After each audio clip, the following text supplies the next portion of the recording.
The Ozone.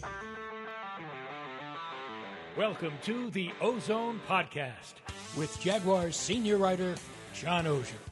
All right, welcome into this week's Ozone Podcast, and I'm excited about this one. I think a lot of people will be. It's a chance to catch up after a long first year as a team with Jaguars defensive tackle Arik Armstead. And Arik, first of all, I appreciate you doing this, and tell me about the mood of the team right now. I've talked to some younger players about it. You're a guy who's been in the league 10 years now. Tell me about what you're seeing for this franchise right now. I think we have a great vibe going around the building.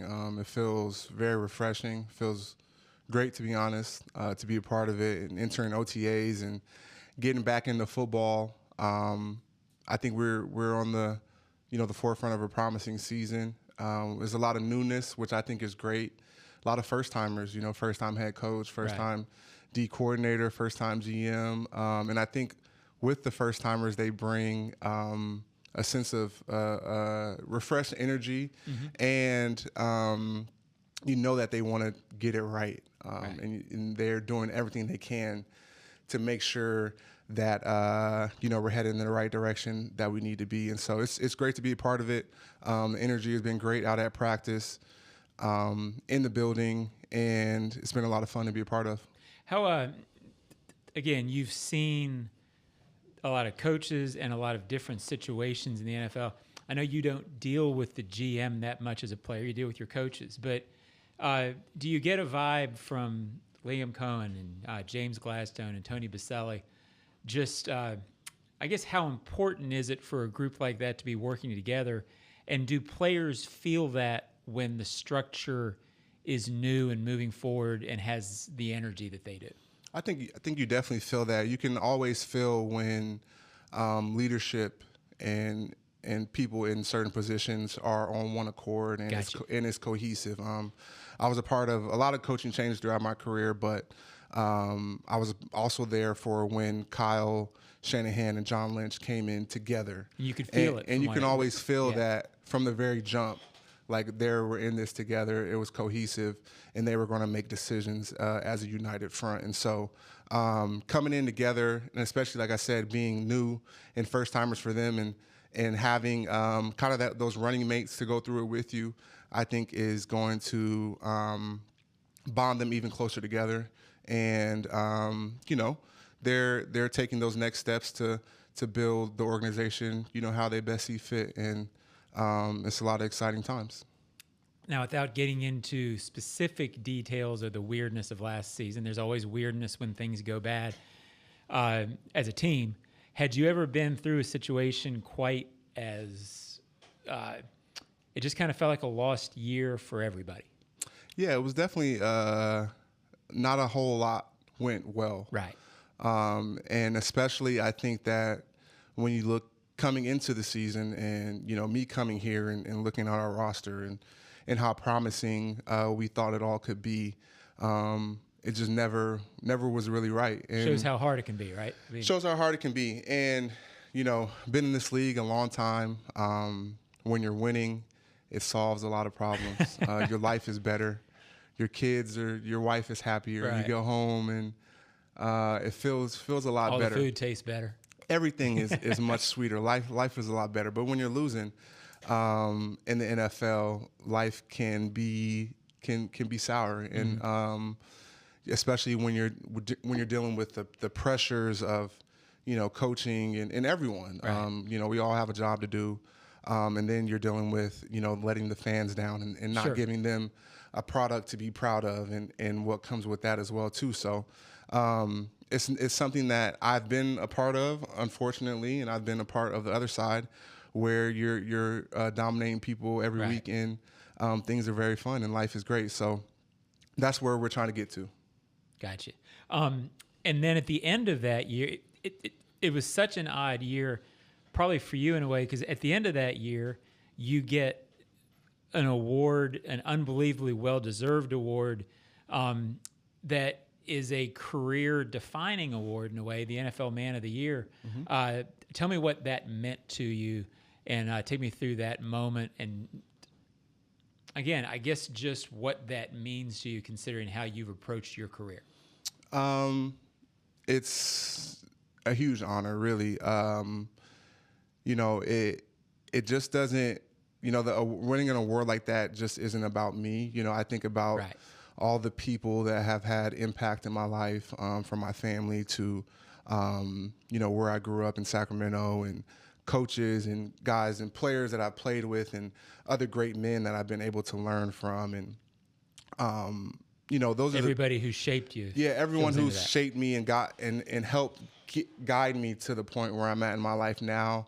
And, I am, just a testament of that, of other people, of God's blessings, him, guiding me throughout my life. So I think about it from that sense of the goodness that I get to represent from everyone that has had a huge impact on my life, and the opportunity that I have with the platform, with the award, to serve more and more people and have bigger and bigger impact. And, I've always had the mindset of, we never know how long we're going to live on this earth, but, from my time on this earth, I want to leave this earth making it a better place, and making other people's lives better. And those are the things I think about. And with an award like this, the platform, the doors that it will open to serve more and more people and impact people, and the platform that comes with it to shape people's lives is immense, and I'm excited to do the work. I was going to say there's some excitement there because for you, I mean, realistically, you're closer to the end of your career than the beginning, but you're not closer to the end of your off-field work than you are at the beginning. That's a lifetime thing, and this is very much a stepping stone and a foundation for that, right? 100%. When I started, our organization, and I got with my wife, and we founded our organization, and that was the number one goal, was to make something that's sustainable. Right. I just didn't want it to be something that we did while I was playing. I wanted it to be long lasting, have long impact, and be sustainable, and have and shape and help and bridge the gap for years to come for people. And an award like this, brings that more into reality. It validates the work that we're doing, and also opens up doors to truly ensure that it is sustainable, and that we're continuing to serve at a high level long after I'm done playing the game of football. And gotcha. That was always the goal when we started it, and I like the trajectory that we're on, but there's a lot more work to do. Gotcha. Now, going to get back into football a little bit. $1 million question. Everybody watching this is wondering, defensive end last year, natural defensive tackle. There was the storyline. The narrative out there was that you wanted to play defensive end. You came in. How much can you tell me about sort of why you were playing where you were, what went into that? Yeah, we can talk about it. Okay, right. Yeah, we can talk about it openly. Because you're smiling, because that's something that every fan had their thought, but a lot of times those thoughts aren't real. Yeah, a lot of times narratives get created, but the real of it is this: I was being pursued by multiple teams in free agency, and the number one question for me was how will I be utilized when I'm speaking to all these teams? And Gotcha. I played defensive tackle for like the past 3 or 4 years of my career, and was playing at a Pro Bowl elite level, and so it was by surprise to me when I asked how they wanted me to be utilized, that they wanted me to play defensive end, and they wanted me to rush inside on third down, but primarily play defensive end. Right. And it was a little bit of a surprise to me, knowing that I played D tackle, for the past few years, sure, and have been pretty successful. But they wanted a big body at defensive end, a guy who could rotate with Trayvon and Josh. And when they presented the plan to me, I was like, okay, let's do it if that's the best plan that you guys see fit. Right. And then shortly into the season, when we were in London, I went to them and I said, I don't think this is necessarily working out. I feel like I can have bigger impact on the team if I'm playing more inside, where I'm, a better pass rusher, and I'm on the field, with Josh and Trayvon and the rest of the guys. And at that time, looking at the roster, it didn't happen, even though I expressed that that's something that I wanted to do and I thought that would be better for the team. It didn't happen, but when you look at the roster, I don't, that kind of could have went into that, because when you look at the roster, at that point there weren't a whole we had lot 4 defensive ends, so and we had 7 defensive tackles. Right. So if you move me to D tackle, who spells and who gives Josh and Trayvon a break, So it could have been one of those situations, but I did express it, and as sometimes you get into things and there's adversity, there's a lot of things going on. Yeah. But I believe everything happens for a reason. I'm really excited about this season and this opportunity that I have. It's not something that I haven't been through in my career. I think you kind of smile. You've seen it before. I've been through a lot of situations throughout my career, having success, having failures, going through adversity, things not working out my way, and I've always overcame them. I've always been able to, I think people have seen and been able to show the type of the player that I am, and have earned a lot of respect in this league. So I'm excited to have the opportunity to do the same thing. Right. I liked your perspective there, because sometimes when something like that happens, it's easy to say, well, they were just stubborn, but there were positional issues. And then once you get into an NFL season, I think people sometimes don't realize how fast things move, and it's tough to make changes once you're sort of down a road. So it can, it's a strange league on for issues, for some issues like that sometimes. Yeah, it can be a strange league, and that's last year. Sure, it happened. It's part of my career, I guess. It's part of my journey. But you learn after 11 years, those situations come around. Situations happen.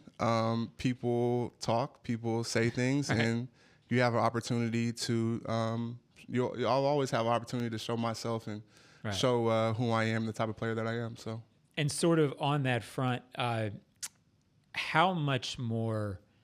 I hate the word comfortable, but I guess it applies here. Comfortable, confident, does playing inside make you? And do you feel like in this scheme that you're starting to learn, do you feel like it's coming together on that front, like it's going to be a good fit? Yeah, I think the main thing is just being out there, really. You look at last year, I probably was only playing like 25, maybe 30 snaps some games. And, I'm used to being a starter, playing 55, 60 snaps. So, just being out there more, I'm going to be more productive. I think that's the main thing. And then when I look at, playing inside, which I've played both throughout my career, and I've had success at both, I think just interiorly, that's where I'm best. Can have the biggest effect on the quarterback. Okay. Playing rushing against guards and centers, and that's what I do best. And so, playing inside more, because when people think about pass rush, they just think about third down but they throw the ball on first and second down too as well. So when I'm playing D tackle full time, now I have more opportunities to affect the game on first, second, third down. I'll have more opportunities to have a big impact on the game and be more productive. Just being out there. Plays get you into a rhythm too. 100%. Last year was the first. I've never came off the bench. So that was a little bit unique and different for me. Like not having a rhythm or a flow. How do I do this? Yeah, I've never been like a spot player. Like I've never came in and like played a couple plays and then was out and then in and out.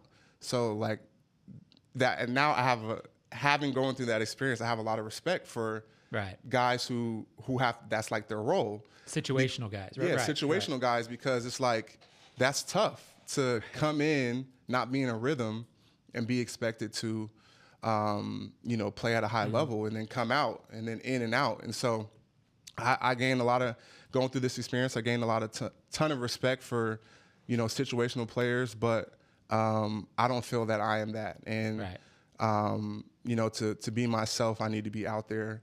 And I think that's what everybody, wants, and that's what I've been paid to do. They're not paying me as a situational player, so I need to be able to, do my job at a high level, and that's what's going to happen this year. it sounds funny asking you this because your career speaks for itself, but is there something to prove for you? There's always something to prove. As long as you're in the NFL, there's always something to prove. Each year, there's always something to prove. Right. There always...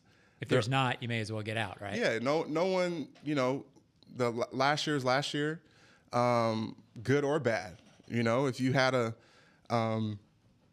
all-pro season the year before, great. But that's not going to help you in week 3 when you're playing against whoever you're playing against, you know, and people are going to expect you to have the same type of performances and play at a high level. So, you can look back and gain a lot of experience and confidence, but it's something to prove every year, and it's a lot more to prove for me. The things that I think about as well too is like this being my first time being around this organization, my teammates, these fans, and they don't really know me. Sure. Like I haven't had a huge. It was a hard year to get to know you last year because there was weirdness. Well, they don't know me as a player. They don't know me as a person. Right. And we don't have any. What's the word I'm looking for? Like vested equity built up. Equity built up. Like coming from a place where I made plays. I helped us win games. I was a big time player in big games. Like I don't have any of that equity built up. Right. So people don't really know me. Right. So I'm excited to have an opportunity to build that up. That's cool. That's and I assume you feel like you've got a lot left. I mean, in year 11, 12, that's when those questions start happening. But it feels those like questions aren't happening for me. I got like a good 5 years left in me. I feel like I got a lot. I got a lot to prove, a lot to do, a lot to accomplish. I'm not stopping anytime soon. I still feel great. I know I could play at a high level, and until that day comes where I feel like I can't play at a high level, then I'll shut it down. But I don't see that happening anytime soon. Because once you get those double digits by your experience, that's when those questions start coming around. Yeah, for sure. But I think I came into the league early. I left college my junior year. That's right. So there's guys that, even though I'm entering year 11, there's guys in year 8 and 9 that are older than me. Sure. So those are some of the things I think about. But no, I got a lot to prove, a lot more in store, a lot to do left in this league, and I'm excited about this opportunity to do it with this special group of men that we have on this team here. What's the first thing that comes to mind when I mention your defensive coordinator, Campanile? It's a piece of work, right? Italian. I've been around, been fortunate enough to be coached by some Italian coaches, and they bring that energy. Sure. and they bring that juice. And Camp, before he got here, I'm asking around for players that played for him. Like, man, what's he like? And I didn't get not one bad review. Right. Everyone I talked to loved him, told me that I would love playing for him. And, me being around him for a couple months now, everything that everyone said has been 100% true. He's upfront, forward, honest, bring energy every day, and wants what's best for you. And wants same guy every day. That's what Trayvon was saying the other day. And wants to get the most out of you. And, you can live with that. Yeah. I think as players, being coached by a lot of different people throughout the years, I think as players, all we want to know is, does the coach care about me? Mm-hmm. Does the coach have the best, does he want the best for me? Right. And if we know that, guys will do anything to make sure that, you're successful, but also that coach has success as well too, and go out on that field and sacrifice everything because we know we got a coach that has our back and that loves us. Does scheme matter enough for me to ask you, do you like this scheme? I mean, sometimes for defensive linemen, it's whatever scheme they're playing. But do you like this scheme, and does it matter to you? I think it's going to be much improved. We're getting into it, and I'm enjoying it. Mm-hmm. Up front, it's only so much you can really do. or really line up. Right. You know, at some point, you know, the techniques kind of become, You gotta beat your guy. Yeah, Right, pretty similar. You know, a shade is a shade, a 2 eye is a 2 eye, 4 eye is a 4 eye. You know, a 3 tech is a 3 tech. And so it kind of can become like that at times for D-line play. Mm-hmm. But I'm really excited about holistically how our defense is gelling together in tying in rush and coverage. You know, our back end, you know, in this short period of time of OTAs has been playing extremely sticky in coverage. And for us up front, we're just licking our chops because we know all we need is a little bit of an extra hitch. And that cohesiveness, that synergy that you build, that's the most important piece, you know, a lot of times. And, you know, communicating effectively, keeping it simple for us to be able to play fast, and then, you know, letting us be playmakers and show our abilities and doing it all together. And once it all comes together, I think it's going to be pretty special. Well, that's the same question I probably asked you in this forum last year, but there was such an energy when they signed you. It was like, man, you put him with Trayvon, with Josh. That's 3 big time, and there's more guys, but those were the 3 veterans. I guess because of last year, that sort of got lost. Mm-hmm. Do you guys feel that sort of energy and optimism about what the 3 of you can accomplish, and knowing that there's more people involved with it? 100%, and I think people are going to see it, you know, when the season starts. Right now, it's cool. You know, we'll work in the shadows and work on our game and get us to the spot we need to be to dominate during the season. And, you know, all that work that we're going to put in is going to be on display. So, you know, really not much to be said. You know, if people want to hype it or not, you know, we're going to see when the season starts. You're in a good place. Yeah, I feel great. Mentally. I mean, okay. That's good. I guess this is the time of year to be in a good place, but you're optimistic and you like what's going on. 100%. I feel great. Like I said, you know, it's an honor to be in this league. I don't take it for granted, and I don't take it lightly. I've earned my right to be in this league as well too, but it's special, and I love the game of football. I love being around my teammates, and I love the journey of going out there and trying to achieve greatness and be a dominant defense first, obviously, because I play defense, but a dominant team as a whole. And there's really nothing like it, you know. And I know a lot of people aren't going to be able to experience what we experience, but it's truly special, and I don't take it for granted, and I cherish it. So I love doing what I do. We're going to finish up with the Ozone 5. Some new questions, since you were nice enough to do this within twice in the last year. Your best podcast guest you ever had? Best podcast guest I've had. I've only had my teammates, or guys that I play with. So I don't know if I can rank. They're all my homies. Okay. I don't know if I can rank them, but I think the conversations kind of all went a little bit of different directions. Right. You know, I think 2 that really stick out to me that are extremely funny were my episode with Trent Williams and my episode with Christian Wilkins. Okay. Those guys, like, it just turned into like a very funny podcast. And those then, are the best. You know, other conversations like. Well, the second question is best Jaguars podcast guest. So. Okay. Well, I've only had Josh on thus far. So he's the winner. Yeah, he's the winner. Okay. But expect a lot more this upcoming season. Okay. We're getting back into the fold. Who would be the best, aside from yourself, who would be the best podcast host among your teammates? Oh, that's a great question. I think Ross. I think Ross would be I think Ross would, you know, bring a good energy. Yeah, I would go Ross. Like he's funny. He has a good vibe about him. I think he would naturally like bring a lot out of people. If that makes sense. No, sure. Through conversation. So I think Ross would be a good one. I always vote Dewey. Dewey would be dope. Dewey would have. I've been telling him for 3 years. Dewey would have like a. Dewey would have a good non-sports podcast though. Yeah.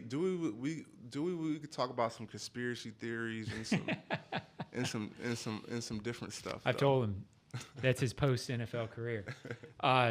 Your favorite NFL player growing up? My favorite NFL player ever, all time, Sean Taylor, hands down. He made me love the game of football, Sure. the way he played. I grew up a basketball player, but Sean Taylor made me like football. He was his swag, finger tape, rainbow visors, hitting people, picking the ball out the air, returning it for touchdowns. Yeah. 6'3", 230. Hitting punters at the Pro Bowl. What? Hitting punters at the Pro Bowl, hit sticking people. Hands down, he made me love football. And I'll give you another one, Julius Peppers. Okay. Just looked up to him a little more, for me. Sure. Played basketball in college, football. I think one of the GOAT D-Linemen of all time when you look at his career. Yeah, maybe underrated among the great ones. Super underrated, but up there. I put him up there with the greats. So him, I definitely looked up to him because of his journey and his career, playing D-line, playing basketball as well too, growing up, being a two-sport athlete, and just his longevity. Sure. At one point, kept playing. He had 8.5 sacks. He had 8.5 plus sacks for 15 years straight. Yeah, him and Freeman played forever. Just the longevity and just who he was, big freaking nature. Your most influential teammate, the teammate you had that you looked up to the most, maybe when you were a young player with the Niners. Anybody shape you? Yes. I'm going to name a few names. My rookie year, the whole defensive line, Glenn Dorsey, Ian Williams. Yeah, you had some guys. Quentin Dial, Tony Girard-Eddy, Mike Purcell. Guys that when I got into the league, when you're trying to figure it out, I had some really good vets who taught me how to be a pro, taught me how to watch film, taught me how to approach things, and that was really great and foundational for my career and a great launching board to just figuring out how I wanted to do things and how I wanted to go about my career. So those guys definitely helped me a lot my rookie year. Gotcha. Arik Armstead, I could talk to you forever about football. I really enjoyed this. Thank you for joining the Ozone podcast. And good luck this season. Appreciate you having me on. Appreciate you, bud. Yep.